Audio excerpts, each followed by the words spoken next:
El Señor esté con todos ustedes.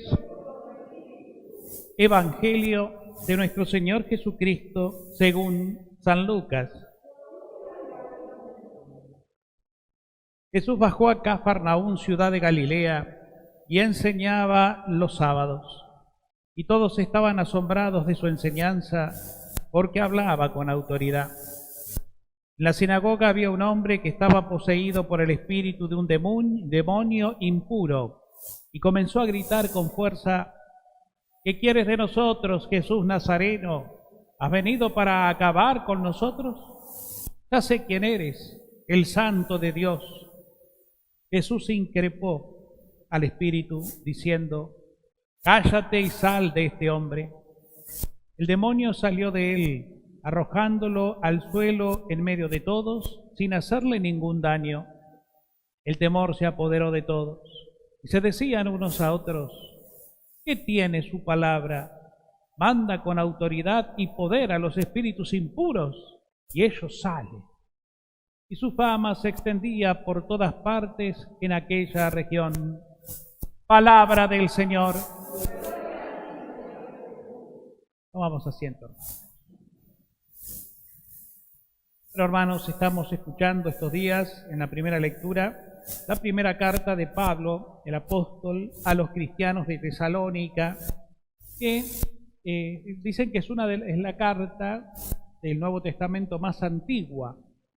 De manera que se nota el espíritu de una religiosidad o de una fe temprana en Pablo, una fe que era muy común en varios cristianos de esa época, de los primeros tiempos, que consideraba casi inmediata la segunda venida de Jesús. Eso es lo que conocemos como el fin del mundo, la parusía, la segunda venida del fin de los tiempos. Ellos creían que iba a ser pronto. Por eso Pablo insiste en que estén todos preparados y que tengan las cosas del mundo así como livianas, que nadie se enganche demasiado al mundo, sino más bien que preparen el corazón, porque el Señor en cualquier momento llega y tenemos que estar esperándolo, dispuestos, bien atentos. Inclusive, en un capítulo antes va a hablar de la esperanza que tenemos que tener los cristianos sobre la vida eterna, insistiéndole mucho a los tesalonicenses, en este caso, a que no queden como ignorantes acerca de los que han muerto, para no estar tristes como otros, dice Pablo, que no tienen esperanza, porque nosotros creemos que Jesús murió y resucitó. Entonces, de la misma manera, Dios llevará con Jesús a los que murieron con Él. Había mucha inquietud, como que las ideas se mezclaban mucho, un poco lo que a veces nos pasa hoy día, ojo, Nosotros creemos en Dios, nosotros creemos en Cristo resucitado, nosotros creemos en la vida eterna, nosotros creemos que acá estamos de paso, nosotros creemos que no somos del mundo, sino que aquí estamos para cumplir una misión, pero nos espera la vida eterna y que allí vendrá la liberación y que nos reencontraremos con nuestros seres queridos que ya han resucitado y están en la gloria. Pero, en el mientras tanto tenemos miedo a la muerte, nos pasa una enfermedad y temblamos como una hoja, no vaya a ser que nos muramos, se nos muere un ser querido y no encontramos consuelo porque estamos aferrados, ¿no? Aferrados a veces demasiado al afecto y no los dejamos partir como corresponde, aunque ellos parten, porque nada puede detener la obra de Dios, pero estamos aferrados. Tenemos un problema humano y enseguida nos agarra bronca o nos agarra inquietud, vivimos en ansiedad por las cosas inestables que nos pasan. Es decir, estamos programados para el mundo. Decimos tener una fe y creer en el Dios de la vida y que en Cristo tenemos que entregar todo y poner solo en Él nuestra esperanza. Sí, acá está todo muy claro. Pero en el corazón todavía es como que hay una brecha, ¿no? Que está demasiado aferrada al mundo y en el mundo parece que tenemos la seguridad. Y estas seguridades que nos da aparentemente el mundo todavía siguen teniendo un peso en nuestra vida muy fuerte, muy fuerte. Por eso todo lo que creemos no termina de llegarnos al corazón, de empaparnos la vida. Y así estamos, a medias. Sí, Señor, soy cristiano, pero... Y de hecho, bueno, nosotros que tenemos la gracia, porque es una gracia de poder estar y celebrar la fe, y tener una fe realmente, gracias a Dios, fresca, en movimiento, que le da vida a nuestra vida y que es un sentido para nuestra existencia. Imagínense aquellos que dicen tener fe, pero tienen fe ocasional, como suelo llamar, la fe aspirina. No se toma una aspirina o un analgésico cuando tiene un dolor de un brazo, un músculo, qué sé yo, para que te calme. Una vez que te calmó, bueno, volvemos a la vida. Volvemos, ¿no? Actrón, rápida acción, decimos en el medicamento. Así un poco es la fe. Me agarro de la fe porque tengo un problema y si no, ¿a quién voy a recurrir? Ya todas las cosas de este mundo están ahí. No dan mucha luz. Entonces tengo que ir a lo otro, a lo poderoso.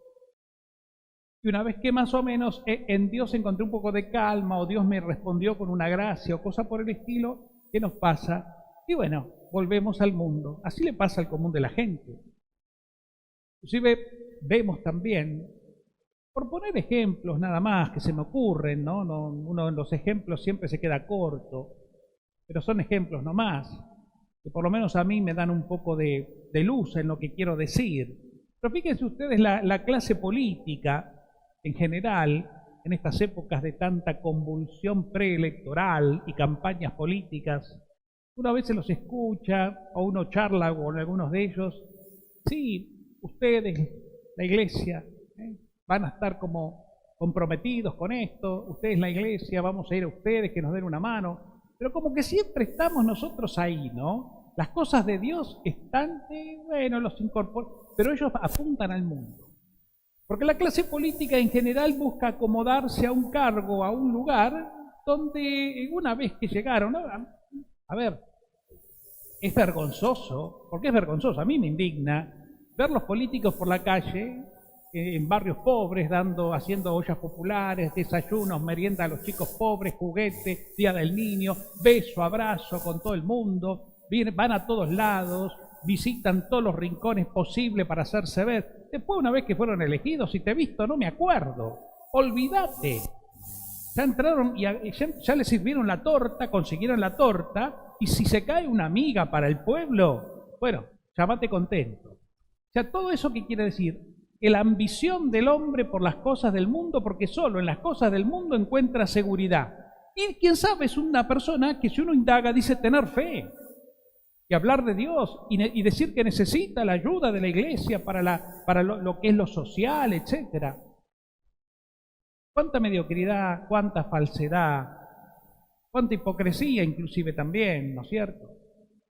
Entonces, ¿cómo la palabra de Dios, tan antigua y tan nueva al mismo tiempo, nos trae luz para recordarnos a nosotros qué es lo esencial? Las cosas de Dios, lamentablemente, la palabra, la gracia de Dios, no ha llegado al corazón del hombre. Y tenemos nosotros el riesgo de que nos pueda pasar lo mismo. Por eso hay que vivir cada día por como suelo insistir siempre, esto no es nuevo, yo creo que es más, en mí ya es reiterativo, y ustedes me sabrán disculpar, pero si yo entiendo que solamente por ahí está la verdad. Si nosotros no buscamos una intimidad con Dios en el silencio de la oración, para tener una experiencia del Espíritu Santo, profunda y verdadera, que nos convenza con sus dones de la verdad, vamos a vivir siempre una verdad a media, donde la fe está, donde el sentido de pertenencia está, pero nuestra vida está allá. Y vamos a vivir siempre entonces con el miedo, el temor, buscando seguridades donde realmente no están, porque todo es tan inestable en este mundo, hermanos, tan inestable. Nosotros mismos somos inestables en toda nuestra dimensión, no en la gracia de Dios, porque Dios es estable. Dios tomó la iniciativa y Él me estabiliza porque Él me agarró, me compró. Le pertenecemos a Él, porque nos amó tanto, que nos ungió para la vida eterna. Para eso Jesucristo dio la vida, y cuando derramó su sangre ya nuestra vida está asegurada. Lo creamos o no lo creamos, es así, gracias a Dios, maravillosamente, gracias a Dios. Pero después en lo humano, nosotros somos los inestables. Por eso padecemos tanto y vivimos en el temor. No vivimos en la alegría del día a día, disfrutando este día, dando gracias a Dios. Vivimos en el temor de lo que me puede pasar después. En todo ámbito, de salud, físico, espiritual, económico, afectivo. Por eso hay tanta, entre nosotros, entre el mundo, entre la gente, hay tanto roce, tanta inestabilidad. El sí en la medida, te digo sí y sos todo en la medida que me convenga. En cuanto no me conviene, por lo que fuere, te digo no y chao. De amigo pasó a ser enemigo, pero así, en un piquete de dedos, ¿no? Entonces, esto que dice la carta de Pablo, que nos insiste tanto, ¿no? Ustedes saben perfectamente que el día del Señor vendrá como un ladrón en plena noche, ¿no? Cuando la gente diga que hay paz y seguridad, se acomodó a la seguridad del mundo, cuidado, porque se les puede venir encima toda esa seguridad del mundo, ¿eh? Ojo. Y esto está más que comprobado, más que comprobado. La inestabilidad económica, y en Argentina ni hablar, no voy a entrar en esos temas porque no soy especialista y sé muy poco, pero no hace falta ser un experto para darnos cuenta que quien puso su seguridad en su estabilidad económica, social, etcétera, acá en Argentina es pan para hoy, hambre para mañana, lamentablemente. Entonces, ojo, ojo que los que se afirman en la paz humana o terrenal y en la seguridad, en cualquier momento repentinamente les puede caer todo encima, dice, como los dolores de partos de una mujer embarazada y nadie podrá escapar. El Señor no nos está ni criticando, ni juzgando, ni siquiera retando. Nos está llamando a la verdad. Y solamente entra en esta verdad el que se deja iluminar por el Espíritu Santo, haciendo a un lado su hombre viejo, que es el hombre que busca la seguridad en lo humano o lo meramente terrenal, sino en aquel que realmente sabe que contemplará la bondad del Señor. El Salmo lo decía de una manera preciosa. El Señor es mi luz y mi salvación. ¿A quién temeré? El Señor es el baluarte de mi vida, el que le da valor a mi vida. ¿Ante quién temblaré? ¿Ante quién o ante qué temblaré? Hoy celebramos, decíamos al principio, la memoria de un santo que no está en el santoral, pero no está en la liturgia, pero que sí ha tocado mucho la devoción popular, que es a Ramón Nonnato, ¿no? ¿Por qué? Y bueno, porque se le atribuye las gracias especiales, dado a su vida personal, gracias especiales sobre todo a mamás que querían serlo y no podían, y les hizo el milagro de ser madres, o a problemas a veces en la gestación con los bebés que tenían riesgo de perderse y sin embargo nacieron bien, y así un montón de regalos. San Ramón nació en 1204 en Portel, un pueblo antiguo de Aragón, España. Fue religioso, mercedario, de una de las órdenes más importantes. El apelativo nonato, que proviene del latín nonatus, significa no nacido. ¿Por qué? Le fue dado por la manera en que él nació. Ramón fue extraído mediante cesárea del útero de su madre cuando ella ya estaba muerta. En virtud de aquel singular hecho, se le considera patrono de las embarazadas, parturientas, parteras y recién nacidos. Ramón ingresó a la orden real y militar de Nuestra Señora de la Merced y la redención de los cautivos, cuyos miembros son conocidos como los mercedarios. La Orden de la Merced, como también se le conoce, fue fundada por San Pedro Nolasco en 1218 con la misión de rescatar a los cristianos tomados prisioneros por los musulmanes en África del Norte. Ramón fue ordenado sacerdote en 1222 y sirvió como superior en varias comunidades de la orden durante algunos años. Sin embargo, llegado el momento, fue enviado como rescatador de cautivos al norte de África. Allí pagó rescate por varios cristianos hasta que se le acabó el dinero y, de acuerdo a su voto cuarto, se ofreció él mismo a cambio de un prisionero. En cautiverio, Ramón se dedicó a anunciar al Señor y a dar consuelo a los quienes, como él, estaban privados de su libertad, viviendo en condiciones infrahumanas. El santo tenía un solo propósito: fortalecer la fe de aquellos a los que Cristo puso bajo su cuidado. Con su testimonio de amor suscitó muchas conversiones, incluso entre los no cristianos, lo que enfureció terriblemente a sus carceleros musulmanes, quienes lo mandaron torturar en diferentes oportunidades. Como castigo fue azotado públicamente más de una vez, y en una ocasión llegaron a perforarle los labios con hierros candentes para colocarle un candado en la boca y que deje así de hablar. Fueron 8 largos meses los que San Ramón tuvo que pasar en esta situación, hasta que Pedro Nolasco pudo enviar a otros miembros de la orden a rescatarlo.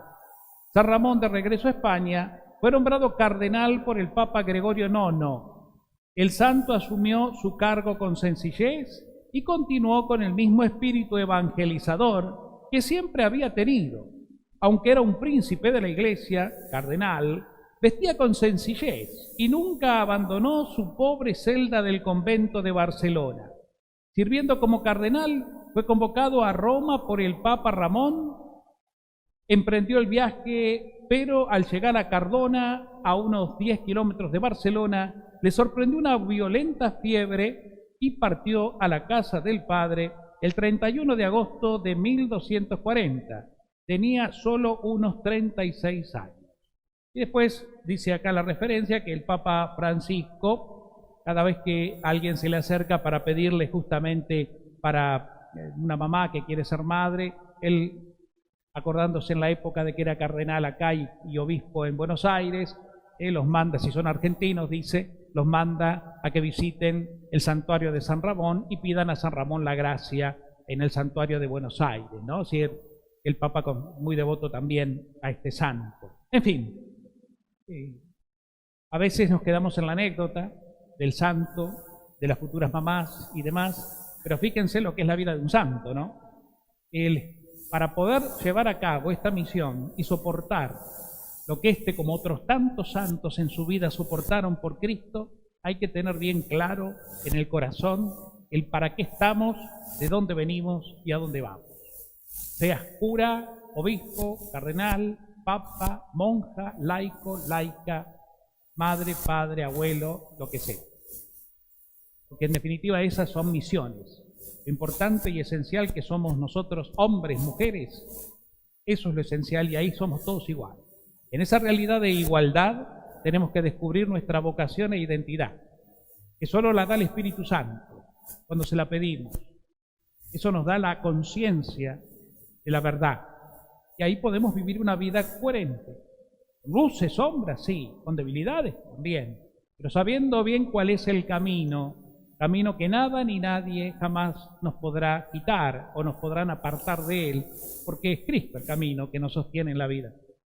Esto lo hace San Ramón y lo tenemos que hacer hoy nosotros, con la gracia de Dios. Bueno, demos gracias al Señor porque es bueno, porque es eterno su amor. Y pidámosle al Señor, a través de los santos, que el Espíritu configure nuestro corazón a ejemplo de Jesús, para que además también nosotros podamos continuar la obra de Cristo. En el Evangelio nos decía que Jesús expulsaba a los demonios y todos se admiraban de su palabra y su autoridad. Nosotros tenemos la autoridad de Jesucristo, es la única autoridad por sobre toda autoridad con la que cuenta todo cristiano, toda cristiana. Usémosla en el nombre de Jesús, una autoridad que tiene como fundamento la caridad y la entrega generosa por los demás. María, nuestra Madre del Cielo, San Ramón, San José y todos los santos nos acompañen en este camino, así sea.